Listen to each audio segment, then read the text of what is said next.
ये प्लेटफॉर्म आप सब लोगों से ही बना है और आप सब लोगों के लिए ही है। तो हम बस एक बीच में सहायक माने या सेवक माने साहित्य, हिंदी साहित्य के, जो कि अपने प्रयास कर रहे हैं किसी तरह के इसे हिंदी साहित्य को एक कदम और कुछ कदम और आगे ले जाने का आप सबके सहयोग से। सो यही हमारा एक विजन और उद्देश्य है। तो अभी जैसा हमने देखा भी, आप अभी काफी कम उम्र में ही आपने लिखना शुरू किया है, तो बेशक बहुत लंबी यात्रा है आपकी और साहित्य के साथ आपका रिश्ता बहुत लंबा चलने वाला है। तो ये इतना जल्दी शुरू करने का वो क्या कारण रहा और कैसे ये शुरुआत कैसे हुई? जी, पहले पहले शुरुआत डायरी से ही हुई थी। हर लेखक की शुरुआत डायरी से ही होती है, जहाँ तक मेरा अनुभव रहा। डायरी तो बहुत ही कम उम्र में ही मैं लिखना सीख गई थी। कम से कम 10 वर्ष की आयु में ही मैं लिखना सीख गई थी और पहले से लिखती आ रही थी। पहले ही मैं उन मुद्दों को लिखती थी जो मतलब कि अक्सर मुझे चुभते थे, जैसे कि किसी ने डांट लगा दी, तो उन चीजों को मैं लिखने लगी थी। फिर धीरे धीरे अक्सर कुछ समस्याएं आई थी, सामाजिक समस्याओं का निवारण मैंने लेखन से ही शुरू किया है। हालांकि होता है कि हमारे साथ समाज में बहुत सारी समस्याएं उत्पन्न होती है, हमें बिल्कुल अलग समझा जाता है। तो ये समस्या मेरे साथ बिल्कुल हुई थी कि मुझे एकदम अलग समझा जाता था और फिर धीरे धीरे मैं उसको लिख देती थी, क्योंकि फिर मैं किसी से कह नहीं पाती, फिर लिख लेती थी। फिर धीरे धीरे कविताओं पे लिखने लगी और फिर इस तरह से शुरुआत हुई। तो कहते हैं ना कि वो जो लेखन होता है वो अभ्यास से नहीं आता, उसके लिए एक सहज भाव होना चाहिए, भीतर भावनाएं होनी चाहिए। तो वही भीतर भावनाएं थी। कुछ बातें ऐसी होती हैं जो हमें एकदम चुभ जाती हैं, तो फिर धीरे धीरे मैं हर एक कोने को मैंने पकड़ा और उन चीजों को पकड़ा जो समाज की सच्चाइयों से हमें रूबरू करवाती हैं, जैसे कि स्त्री की भावनाएं। और मेरे लिए बहुत मुश्किल था प्रेम लिखना, लेकिन मैं लिख चुकी हूँ। 500 से ऊपर से भी ज्यादा कविताएं मैं लिख चुकी हूँ। किताब भी मेरी एक प्रकाशित हो चुकी है और साथ में कहानियां, नाटक, और अगर कोई संस्था फाउंडेशन वगैरह लिखना होता है तो मैं लिख देती हूँ। और इस तरह से लेखन जो है वो मेरी अभिरुचि बतौर मेरे साथ रहा है और मैं हमेशा चाहूंगी कि मैं अपने लेखन को अभिरुचि ही बनाए रखूं, चाहे मैं कितनी ही बड़ी हो जाऊं, लेकिन मैं अपनी अभिरुचि को हमेशा अभिरुचि ही रखना चाहूंगी। लेखन का अभिरुचि में मेरा पहला स्थान है। क्या बात है, बहुत कमाल की बात है ये।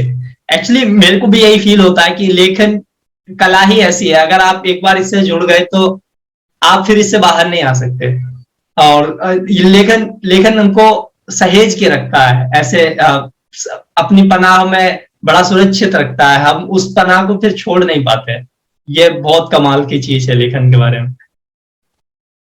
बिल्कुल, लेखक जो होता है उसकी उड़ान दूर तक होती है, वो चिड़िया से भी ऊपर उड़ता है। क्योंकि चिड़िया अंतरिक्ष तक जाती है लेकिन लेखक जा सकता है, क्योंकि लेखक की कलम जो होती है वो बिल्कुल स्वतंत्र होती है और वो अपनी भावनाओं को उकेरता है, वो असंभव को भी संभव। जी सच है, बिल्कुल ये सही बात है। और मलाला यूसुफजई जो कि जिनको नोबेल प्राइज मिला था अभी पिछले कुछ वर्षों पहले, उन्होंने भी यही बात कहा कि उन्होंने भी यही बहुत प्यारी बात कही कि दुनिया को बदलने की ताकत दो चीजों में है, एक किताब और एक पेन। तो इन दो चीजों में वो ताकत है, एक कलम की ताकत, वो ताकत है जो जो सिंहासनों को हिला देती है। दिनकर साहब का हमारे पास एग्जाम्पल है। अल्फाजों की ताकत वो ताकत है जो कि बिल्कुल हताश हुए व्यक्ति में आशाओं और उम्मीदों का महासागर भर सके। तो ये शब्दों की, अल्फाजों की, कलम की ताकत बहुत बेमिसाल है, बहुत अनंत है और आप उसी रास्ते पर हैं। तो ये बहुत ही कमाल की बात है कि आप अपने अपने अभिरुचि को ऐसे परस्यू करना चाहती हैं और उसी में बेहतर बनना चाहती हैं। तो मेरा ये एक्चुअली ये एक परसेप्शन रहता है अबाउट पोइट्री कि जब हम लिखने से पहले हमारी जो स्टेट होती है, जिस अवस्था में हम होते हैं, और लिखने के बाद चाहे उस कविता ने, जो भी हमने लिखा है, कविता हो सकती है, कहानी हो सकता है, कोई नॉर्मल आर्टिकल हो सकता है, जो लिखने से पहले और लिखने के बाद के जो भाव होते हैं वो बहुत डिफरेंट है। Those are very different. हम पहले जो फील कर रहे होते हैं और बाद में जो फील करते हैं वो अलग होता है एकदम। और मुझे ये लगता है कि ये जो यात्रा है ना, पहले और बाद वाली, ये वो मोमेंट रहता है जब हम समझ पाते हैं कि मैं क्यों लिखता हूं या मैं क्यों लिखती हूं। तो आपका पहले तो आप ये बताएं कि आपका वो क्या रहता है कि जैसे लिखने से पहले किस फेज में होते हैं और फिर बाद में क्या फील रहते हैं आपके, कैसा फील करते हैं। कई बार ये होता है हम डिप्रेशन में होते हैं या कुछ गहन सोच रहे होते हैं, कुछ चिंतन चल रहा होता है उससे पहले, लेकिन लिखने के बाद सॉर्टेड हो जाती हैं चीजें, क्लियर दिखने लग जाता है कि हाँ now this is something what I want to do, और हम एक कंक्लूजन पे पहुंच जाते हैं। एक अंधकार होता है लिखने से पहले शायद विचारों में, वो फिर प्रकाश में परिवर्तित हो जाता है लिखने के बाद। और ये बड़ा साइंटिफिकली प्रूवन भी है, इसको साइकोलॉजी में जर्नलिंग कहते हैं। हम कुछ भी अपने जो भाव है उनको लिखते हैं तो वो क्लियरिटी आती है। तो आपके केस में वो क्या रहता है, थोड़ा सा बताएं। जी, मेरे पास तो ये रहता है कि जब भी मैं समस्या, कहते हैं ना कि जो लेखक होता है ना वो एकाग्र नहीं होता और एक पाठक होता है वो एकाग्र होता है। तो ये छोटा सा अंतर है। मैं अगर पढ़ने बैठती हूँ तो मेरे मन में विचार आते हैं, कोई बात ऐसी होती है जो बार बार मुझे मतलब कि लिखने के लिए करती है, तो फिर मैं कलम और डायरी से लिखती हूँ, अपनी भावनाओं को लिखती हूँ बिना शब्दों को देखे हुए। मैं भावनाओं तक जाती हूँ, फिर धीरे धीरे पहले मैं लिखती हूँ। पहले अक्सर मेरी कविताओं में दिखता है कि पहले मैं प्रश्न खुद से ही करती हूँ और बाद में उसका उत्तर भी मैं खुद ही ढूंढ के निकाल लेती हूँ। अर्थात मैं कह सकती हूँ कि जो लेखन, उसके द्वारा मैं खुद को बहुत बेहतर तरीके से बहुत जल्दी जान पाई हूँ।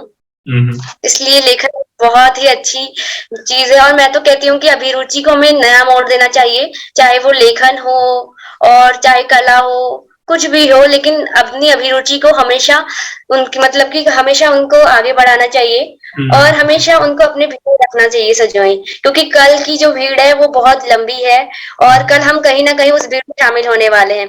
और अक्सर तो 12वीं पास के बाद ये देखा भी जाता है, तो मैं अभी भी कोशिश करती हूँ कि परीक्षाओं के दौरान भी मैं पेंटिंग्स करती हूँ, कविताएं लिखती हूँ और मैं चाहती हूँ कि जो मैं नाटक लिख रही हूँ उसमें बच्चे परफॉर्म करें। और अक्सर मैं यही चाहती हूँ, मैं बच्चों के लिए ज्यादा लिखती हूँ और एक बार आवाज भी मेरी कविता को मिल चुकी है बच्चों में, मैंने विलुप्त बचपन करके लिखी थी कविता। और मैं चाहती हूँ कि बच्चों के लिए मैं आगे काम करूँ और मैं समाज सेवी के रूप में अपनी पहचान बनाना चाहती हूँ आगे भी। तो लेखन इसका एक बहुत अच्छा माध्यम है, समाज से जुड़ने का बहुत अच्छा माध्यम है, खुद को जानने का अच्छा माध्यम है, समाज को जानने का माध्यम है और इससे हमें मतलब कि एक जो लेखक होता है वो अपनी कविताओं में ही सच उकेरता है। चाहे एक प्रेमी हो, वो अपनी प्रेयसी को खत लिखता है एक लेखन के द्वारा। हर एक चीज हम लेखन के द्वारा करते हैं, जो चीज अक्सर कही नहीं जाती वो हम लेखन में लिख देते हैं। तो लेखन में अपनी भावनाओं को अगर हम लिख देते हैं तो वो असंभव कार्य भी संभव बन जाता है। बिल्कुल बिल्कुल, सो ट्रू। एक्चुअली ये बहुत बार बहुत सारे इंटरव्यूज लिए हैं, ये एपिसोड रिकॉर्ड करे हैं और बहुत सारे कलाकारों को लिखते और पढ़ते हुए देखा है, तो ये चीज बड़ी कॉमन मैंने ऑब्जर्व की है कि हर वो लेखक, हर वो लेखिका, कवि, कवित्री, सब उनमें एक चीज रहती है कि वो सब अपनी एक बात कहने का प्रयास कर रहे हैं। वो उन बातों को, उन अनुभवों को साझा करने का प्रयास कर रहे हैं जो कि वो बिना कविता के शायद नहीं कह पाते, वो बिना इन अल्फाजों के शायद बयां करना मुश्किल था। तो ये जब कविता वो माध्यम बनती है, जब ये लेखन वो माध्यम बनता है जो हमारे अंदर है, उसको खोजने का, सेल्फ डिस्कवरी का, और फिर उसको रिप्रेजेंट करने का, साझा करने का, लाइक वर्ल्ड के साथ शेयर करने का, ये एक लेखन की सबसे बड़ी विशेषता रही है। और ये हर लेखक की मैं मानता हूं कि कॉमन चीज है कि उनके अंदर कुछ है और उसको वो साझा कर रहे हैं, वो उम्मीद को साझा कर रहे हैं, वो अपने एक्सपीरियंसेस को साझा कर रहे हैं और अल्फाज उनको एक खूबसूरती के साथ, एक इफेक्टिवनेस के साथ सब तक पहुंचा पाते हैं और सब लोग उससे कनेक्ट करते हैं। और यही तो एक साहित्य का उद्देश्य है कि जो भावना है वो सब तक पहुंचे और सबको एक दिशा निर्देशित करें। तो स्वानी, आप बहुत सामाजिक मुद्दों पर लिखती भी हैं, तो आज आप क्या पढ़ने वाली हैं, किस टॉपिक पर पढ़ने वाली हैं और वो क्या आपकी पोइट्री है, तो आप अब उसकी तरफ चलते हैं। तो मैं इंसानियत पर बोलना चाहती हूँ। बिल्कुल बिल्कुल, स्वागत। ये एक हमारा मतलब कि सामाजिक पहलू है, बहुत मतलब कि अक्सर ऐसा होता भी है, ये ऐसा कुछ भी नहीं है कि इसमें नकारात्मकता है, इसमें सिर्फ सच्चाई से रूबरू करवाया है। तो मैं सुनाती हूँ। बिल्कुल बिल्कुल। इंसान है ना हम, हमारी इंसानियत, पैसे ओहदे पद अहंकार ने बता दी हमारी नीयत। दहेज देकर शादी हो जाती, धन देकर मिल जाता पद, ओहदा देखकर इज्जत मिलती, रिश्वत देकर हो जाता सब। ईमानदारी की बातें अब सुनने को है मिलती कहाँ, चोरी हत्या मारपीट से भरी जो है पत्रिकाएं यहाँ। मंदिर मस्जिद गुरुद्वारे को हम यहाँ है धर्म मानती, प्रेम सत्य प्रेम सत्य को फिर हम क्यों है त्यागती। गुण चाहे हजार हो लेकिन हम गुणगान है देखते, प्रेम चाहे कैसा भी हो लेकिन हम सुंदरता निहारते। अरे पूछो जरा कभी खुद से कहाँ गई हमारी इंसानियत, पैसे ओहदे पद अहंकार ने बता दी हमारी नीयत। जी बहुत बहुत डीप। और एक्चुअली यही है, यही एक लेखक की और एक लेखिका की ये लेखन का एक जिम्मेदारी है, ये स्वयं लेखन का एक ये दिशा निर्देशन रहा है हमेशा से कि समाज में जो चीजें गलत हैं उनको कह पाना, ये एक लेखक और लेखिका से जो लिख रहा है उस शख्स से ज्यादा अच्छा कोई नहीं कर सकता। और आपने जो उस पर फोकस करके इस चीज को बयां किया है, बहुत खूबसूरत, बहुत बढ़िया। बहुत बढ़िया। लेखन जो होता है वो अनुभवों के दौरान ही बोला जाता है और लिखा भी जाता है। अक्सर हम किसी को ये बात कह नहीं सकते तो हम लिख सकते हैं। और मैं पहले भी कहती हूँ, सबको अब भी कह रही हूँ कि जो लेखन होता है वो वर्गों में कभी बांटा नहीं जाता, वो हमेशा समाज के लिए लिखा जाता है। जो उसे पढ़ता है वो उसके लिए है। और हमेशा लेखन एक तो उद्देश्य होता है कि वो पाठकों के हृदय में उत्साह का संचार करे, उन्हें सच्चाई से रूबरू करवाए और आगे उनको भी लेखन की ओर प्रेरित करे, साहित्य की ओर प्रेरित करे। बिल्कुल बिल्कुल। तो अभी जैसे आप अभी बहुत कम उम्र में ही हैं, अभी शायद आपने स्कूल खत्म किया है या फिर स्कूल में ही है आप? अभी आप कौन सी क्लास में पढ़ रही हैं अभी आप सुहानी? स्कूल पढ़ते हैं अब मैं जी मैं 12वीं में। ओके। तो अभी जैसे आप स्कूल में ही हैं और मेरा ये मानना है कि हमें ना बहुत चीजें बहुत बड़ी सीखनी होती हैं, और ये सीखने का सिलसिला ऐसा नहीं है कि शायद स्कूल के साथ कॉलेज के साथ कभी खत्म हो जाएगा, ये अनंत है। शायद तब तक हम जिंदा हैं जब तक हम सीख रहे हैं। और ये वाइस वर्सा भी उतना ही सत्य है कि कहा भी गया है कि अगर आप कुछ नया नहीं सीख रहे तो आप समझिए कि आप जिंदा नहीं है। तो वो जिंदा रहने का और जिंदा फील करने का जो तरीका है वो भी सीखते रहना ही है। तो उस कड़ी में आप आपसे मतलब जानना चाहेंगे कि किससे आप सीखती हैं, कौन आपकी इंस्पिरेशन रहे हैं लेखन में, और किसको आप बहुत ज्यादा पढ़ना पसंद करते हैं? जी लेखन में तो मेरे बहुत सारे मित्र लिखते हैं, बहुत ही मित्र हैं और सब अपनी अपनी भावनाओं को लिखते हैं। मैं पहले प्रेम लिखना मेरे लिए बहुत मुश्किल था, क्योंकि अक्सर हमारे जो समाज में होता है, हम जिस समाज में रहते हैं अपनी परिस्थितियों के अनुसार उसी में ढल जाते हैं और उसी को लिखते हैं। तो हम बाहर की दुनिया से थोड़े अनजान होते हैं, तो धीरे धीरे जो भी प्रेम लिखता है तो मुझे पसंद आता है प्रेम लिखना, और धीरे धीरे मैंने भी प्रेम लिखना शुरू किया था। और सीखने की बात है तो मैं चाहती हूँ कि मैं हर एक चीज से सीखूं, और अक्सर मेरे सीखने का माध्यम प्रकृति है। मैं प्रकृति से बहुत कुछ सीखती हूँ। अक्सर प्रकृति को भी मैंने सीख माना है, और साथ में मेरे टीचर्स जो मेरे को पढ़ते हैं और साथ में वो भी कुछ लिखते हैं तो मैं भी पढ़ती हूँ, उनके साथ मेरा जो संबंध है वो एकदम बहुत आत्मीयता का संबंध है। मैं अपनी किताबों में भी वही लिखती हूँ। अक्सर जो भी प्रेम लिखता है मैं उन्हें पढ़ना पसंद करती हूँ, ताकि मैं अपने विद्रोह में जीत पा सकूं। क्या बहुत बढ़िया। तो अभी आपने काफी पहले ही शुरू कर दिया था लिखना, तो तब आप स्कूल में रही होंगी जरूर।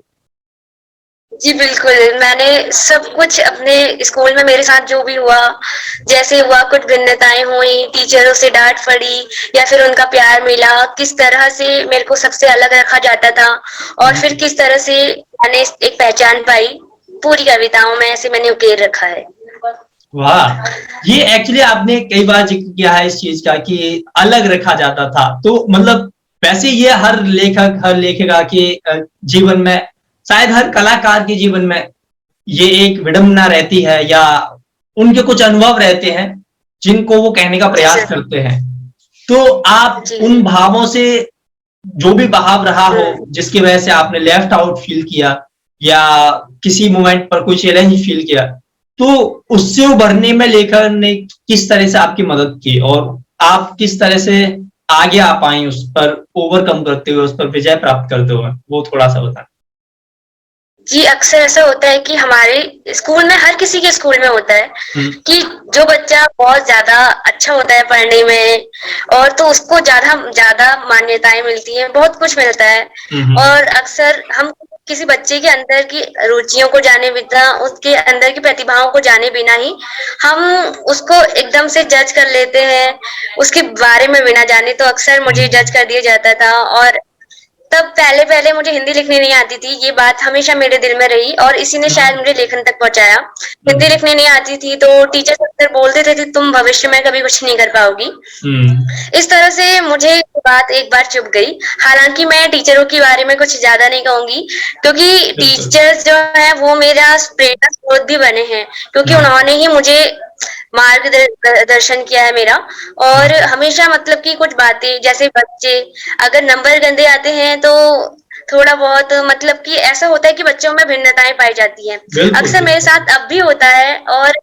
और अक्सर ऐसा होता है कि जब हम अपनी प्रतिभाओं को बढ़ाने की कोशिश करते हैं, तो अक्सर ऐसा नहीं है कि हमारे दोस्त तो बनते ही हैं, साथ साथ में कोई होते हैं जो हमारे विपरीत होते हैं, वो नहीं चाहते कि हम कुछ करें।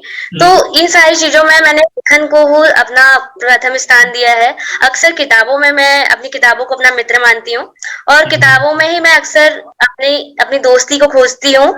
अक्सर मेरे दोस्त भी किताब ही हैं। जब भी मैं खाली बैठी होती हूँ, या फिर कोई मेरे साथ मित्रता नहीं करना चाहता, या फिर किसी भी तरह की मुझे समस्या होती है, तो मैं लिख लेती हूँ। अगर मेरे साथ कोई भी परेशानी होती है, कोई भी मुझे अनुभव होता है कि हाँ ये मेरे साथ गलत हुआ है, तो वो मैं लिख लेती हूँ, और उसका सॉल्यूशन भी मिल जाता है। इसलिए मैं इससे एक ही आपको देना चाहूंगी, एक ही प्रेरणा देना चाहूंगी कि हमें अपनी जिंदगी में खुद को अकेला नहीं समझना चाहिए। अगर कोई हमारी बात नहीं सुन रहा है तो हम लिख सकते हैं उसे, हम खुद को, क्योंकि हमें खुद को जानने की बहुत ज्यादा जरूरत है। दूसरों को जानने के लिए और दूसरों को जानने से बेहतर है कि हम खुद को पहचाने, हम खुद को कितना जान पाए हैं, हम अपने भीतर की प्रतिभाओं को किस तरह उकेर पाए हैं, ये जानना बहुत जरूरी है। इसलिए मैं अपने लेखन को ही अपना मित्र मानती हूँ। लिखना मेरी अभिरुचि है, और लिखकर ही मैं सुख पाती हूँ। और ये जो एक लेखन वाली बेड़ है, उसको मैंने अपनी भावनाओं से सींच कर आगे पहुंचाया है, और मैं कोशिश करूंगी कि मैं लिखती रहूं, जिससे सभी को, समाज को प्रेरणा मिले। कि इतनी परिस्थितियां, ऐसी परिस्थितियां होती हैं, घर में भी होती हैं, कुछ अपने भीतर की परिस्थितियां होती हैं, तो वो हमें वंचित कर देती है हमारे बचपन से। हालांकि मेरे साथ ये हुआ भी, अनुभव लिखती हूँ, और मेरे साथ हुआ भी है, तो मैं अपने अनुभव लिख लेती हूँ। और ऐसा हमें नहीं सोचना चाहिए कि हम समाज से अलग हैं। अगर कोई हमें अलग समझता है, तो शायद ही हम एक अलग अच्छी दिशा में हैं, या फिर हम कुछ अलग कर रहे हैं। अगर हम सबसे अलग कर रहे हैं, तो हमें तो अलग रखा जाएगा। इसलिए हमें उसमें हमेशा पॉजिटिविटी बनाए रखनी है, और लेखन करते रहना चाहिए। क्या बात है, ये एक्चुअली पूरा कह सकते हैं पूरा कॉम्बो है। इसमें आप समझ सकते हैं, जैसे आपने लेखन के थ्रू सेल्फ डिस्कवरी का आपने जिक्र किया, और लेखन के थ्रू बहुत बार यही होता है, हम जैसे जिस क्राउड में है या जिस तबके में हम हैं उस वक्त, वो कोई क्लास हो सकती है, आप कॉलेज में जाएंगे वहां पर कोई ग्रुप हो सकते हैं, आपका मोहल्ला हो सकता है, सोसाइटी हो सकती है। वहां के लोग जब अगर आपको अपने ग्रुप का या अपनी उस भीड़ का हिस्सा नहीं बना रहे, हम फिर खुद में कमियां ढूंढने लग जाते हैं, हम खुद को नकारा समझने लग जाते हैं, शायद कि नहीं मेरे में ही शायद कुछ कमी है जिसकी वजह से ये मैं इनका हिस्सा नहीं हूं, या ये मेरे को हिस्सा नहीं बनाना चाहते। मगर मगर मगर उस वक्त अगर आप रुक कर किसी भी कला का सहारा लेकर, मैं ये नहीं कह रहा कि सिर्फ लेखन के बारे में है ये, किसी भी कला का सहारा लेकर अगर आप अपने अंदर की यात्रा शुरू करें। मैं लेखन का, जैसे आपने लेखन का एग्जांपल बताया, हमारे भी केस में वही है कि लेखन के थ्रू खुद को जानने का जो प्रयास रहा है, जब हम ये चयन करते हैं कि कोई बात नहीं, अगर वहां का हम हिस्सा नहीं है, तो हम खुद का हिस्सा तो हमेशा है ना। हम खुद को जानते हैं, हम उस सोसाइटी को, उस मोहल्ले को अपना हिस्सा नहीं बना सके, या उन्होंने अपना हिस्सा नहीं बनाया। क्या हमने खुद को अपना हिस्सा बनाया? क्या हमारा जो खुद का हिस्सा, हमने उसको जानने की कोशिश की? तो उस कड़ी में लेखन बहुत आगे तक मदद करता है और बहुत गहराइयों तक हमें लेकर जाता है, और एक जी लेखक के लिए इससे खूबसूरत बात हो नहीं सकती, या फिर किसी भी कलाकार के लिए इससे खूबसूरत बात नहीं हो सकती कि अगर वो खुद की कॉलिंग समझ जाए, वो खुद को पहचान जाए कि वो कौन है, वो क्या कहना चाहता है अपनी कला के जरिए, अपने शब्दों के जरिए। ये बहुत कमाल की चीज होती है। और आपको ये कॉलिंग मिल गई है, आप इस कॉलिंग के ही जरिए, वो जो आपके अंदर की आवाज है उसके जरिए आप आगे बढ़ रही हैं, कविताएं लिख रही हैं, हिंदी साहित्य के क्षेत्र में अपना कर्म कर्म करते हुए आगे बढ़ती जा रही हैं। तो बहुत बहुत शुभकामनाएं सुहानी आपके लिए, आप बहुत कमाल लिख रही हैं, और ये तो अभी शुरुआत है, just this is just the beginning. There is a lot to learn, there is a lot to explore, and there is actually infinite sky to explore, और आप वो सब एक्सप्लोर करेंगी, बहुत अच्छा लिखेंगी। हमारा हमारा ये उम्मीद नहीं, ये पूरा विश्वास है, क्योंकि आपके अंदर जो जज्बा है, जो जुनून है, जो हिम्मत है, या इसके लिए, कला के लिए जो प्रेम है, वो ऐसे ही बना रहे, और आप ऐसे ही लिखते रहें, क्योंकि आप लिख रही हैं, ये शायद आपका काम हो, ये कर्तव्य हो, मगर आप जो लिख रही हैं वो इस समाज के लिए बेशकीमती है। वो इस समाज को दिशा निर्देशन देगा, वो आने वाली पीढ़ियों तक याद रखा जाएगा। तो ये एक जिम्मेदारी है हम सब की, हम सब लेखकों की, हम सब हिंदी साहित्य से जुड़े साहित्य सेवियों की। तो ये बहुत कमाल की चीज है, और आपसे यही दरख्वास्त है और यही शुभकामनाएं कि बस आप लिखते रहिए, लिखते रहिए और लिखते रहिए, क्योंकि दुनिया को जी इसकी जरूरत है। जी, बहुत बहुत शुक्रिया आपका। और ये प्लेटफॉर्म आपने दिया, और साथ में मैं अपनी भावनाओं को कुछ हद तक कह पाई, क्योंकि मैं बहुत कम कह पाती हूँ अपनी बातें, और आज मैं कह पाई, तो उसके लिए आपको बहुत बहुत शुक्रिया। बहुत बहुत स्वागत स्वानी। और अंत में अगर आप जैसे हमारे जो उम्मीद अल्फाज है, मैं इसका विजन बताया आपको कि हम सब कलाकारों तक पहुंचना चाह रहे हैं इसके जरिए, और वो जो उम्मीद लिख रहे हैं वो हम लेना चाह रहे हैं और समाज के साथ शेयर करना चाह रहे हैं, और हम कुछ एपिसोड्स के जरिए बाकी जो कलाकार, जो लेखक सुनने वाले हैं, उनके साथ आपके ही शब्दों के जरिए उम्मीद साझा करना चाह रहे हैं। तो हमारे इस विजन के बारे में अगर आपका कोई विचार है, कोई ख्याल है, तो आप जरूर बताएं। जी, मेरा एक छोटा सा ख्याल है। जी दरअसल मैंने पहले भी यही बताया था कि प्लेटफॉर्म है, वो आपने एक बहुत अच्छा प्लेटफॉर्म, एक अच्छा मंच प्रदान किया है, और मैं तो चाहती हूँ कि हर एक लेखक को यहाँ पर बात करने का मौका मिले, वो अपने दिल की बातों को रखे और बता पाए कि किस किस तरह से लेखन किया जाता है।